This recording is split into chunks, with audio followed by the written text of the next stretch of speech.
आजच्या डिजिटल युगामध्ये आपल्याला माहिती आहे की फेक लिंक म्हणजे बनावट लिंक पाठवून करोडो रुपयाचा घोटाळा मोठ्या प्रमाणात होतो. मात्र खोटा आवाज देखील म्हणजेच फेक ऑडिओ असेल, फेक व्हिडिओ असेल आणि काही वेळा तर फेक डीप व्हिडिओच्या माध्यमातून देखील नागरिकांची फसवणूक आहे ही मोठ्या प्रमाणात झालेली पाहायला मिळते.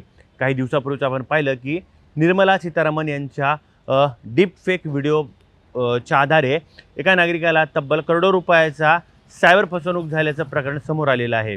आता या प्रकरण संपण्याच्या आधीच पुन्हा एकदा असंच एक प्रकरण आता पुन्हा एकदा समोर आलेलं आहे. नेमकं काय हे प्रकरण आहे जाणून घेऊया या व्हिडिओच्या माध्यमातून. दिवंगत उद्योगपती रतन टाटा यांच्या नावाचा आणि चेहऱ्याचा वापर करून तयार करण्यात आलेल्या कथित डीपफेक व्हिडिओच्या माध्यमातून एका 38 वर्षीय महिलेला तब्बल 4,09,100 रुपयाची फसवणूक करण्यात आल्याची समोर आलेलं आहे. नेमकी ही महिला आहे ही आंबेगाव परिसरात राहणारी आहे आणि या महिलेने सोशल मीडियाच्या माध्यमातून रतन टाटा यांचा व्हिडिओ पाहिला आणि व्हिडिओ पाहताच तो बनावट आहे याला तिची कल्पना देखील झाली नव्हती. आणि व्हिडिओ पाहताना तिला कळालं की नंतर ह्या तंत्रज्ञानाच्या मदतीने हा व्हिडिओ एवढा खरा वाटत होता, त्यामुळे तिला या महिलेला कुठंही या ठिकाणी आपली फसवणूक होणार नाही असं देखील वाटलं होतं. मात्र त्यातील आता एका व्यक्तीने गुंतवणुकीच्या माहिती त्यांना दिलेली आहे. या व्हिडिओच्या मार्फत त्यांनी एका लिंकवर क्लिक केलं आणि त्यानंतर एका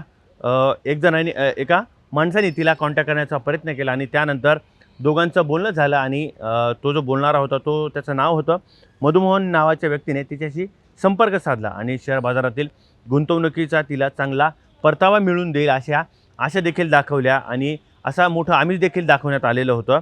आणि गुंतवणूक केल्याच्या नंतर तुमचा दुप्पट तिप्पट फायदा होईल आमिषापोटी या महिलेने देखील आपल्या बँक खात्यातील तब्बल 4,09,100 रुपये जे आहेत ते गुंतवल्याचं पाहायला मिळते. मात्र हे पैसे जमा केल्यानंतर आता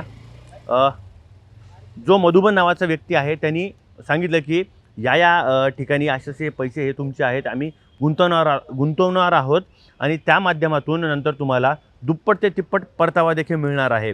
आणि तुम्ही जो रतन टाटाचा जो व्हिडिओ आहे तो देखील पाहिलेलाच असेल आणि रतन टाटाचा हा विश्वासक चेहरा असल्यामुळे एकंदरीत महिलेला देखील विश्वास बसला होता आणि तिने एकंदरीत विश्वास ठेवल्याच्या नंतर मात्र 4,09,100 रुपये तिने तिच्या खात्यातील जे पैसे होते ते गुंतवून केले. आणि पैसे गुंतवणूक झाल्याच्या नंतर मात्र या ठिकाणी ज्यावेळेस या महिलेने जो मधुबन नावाचा जो व्यक्ती होता त्याला पुन्हा एकदा कॉल करण्याचा प्रयत्न केला, मात्र त्याने कुठलाही प्रतिसाद दिलेला नाही आहे.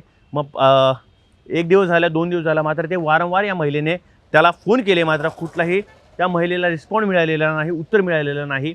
आणि त्यावेळेस त्या महिलेला कळालं की आपली कुठेतरी फसवणूक झालेली आहे आणि त्यानंतर तिने तात्काळ भारतीय विद्यापीठ पोलीस स्टेशन गाठलं आणि या प्रकरणी गुन्हा दाखल करण्यात आलेला आहे आणि या सायबर चोरट्याचा आता शोध सुरू आहे. मात्र या घटनेची महत्त्वाची बाब म्हणजे हा जो डीपफेक जो व्हिडिओ आहे याचा गैरवापर करण्यात आलेला आहे. प्रसिद्ध व्यक्तीचा चेहरा असेल, आवाज असेल किंवा बोलण्याची शैली पाहून जर तुम्ही कुठल्याही एका लिंकवरती क्लिक करत असाल तर थोडंसं सांभाळा, कारण आजकाल याच्या या जगामध्ये कुठलाही डीपफेक व्हिडिओ असू शकतो, ऑडिओ असू शकतो, व्हिडिओ असू शकतो किंवा व्हॉईस मेल देखील असू शकतो आणि लिंक तर आपल्याला मोठ्या प्रमाणात फेक लिंक येतात. आता या प्रकरणाची एकंदरीत सायबर विभागाकडून चौकशी केली जात आहे आणि पुन्हा एकदा सायबर विभागाकडून सांगितलं जात आहे की अशा कुठल्याही डीपफेक व्हिडिओवरती विश्वास ठेवू नका, नागरिकांनी सतर्क राहिलं पाहिजे.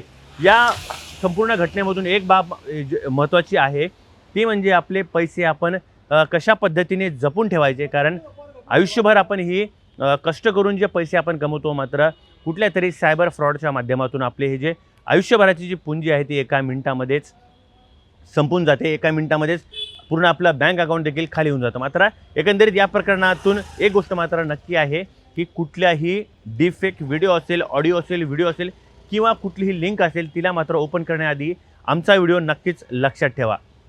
व्हिडिओ जर्नलिस्ट पूजासोबत अमित मुंडे, पुणे.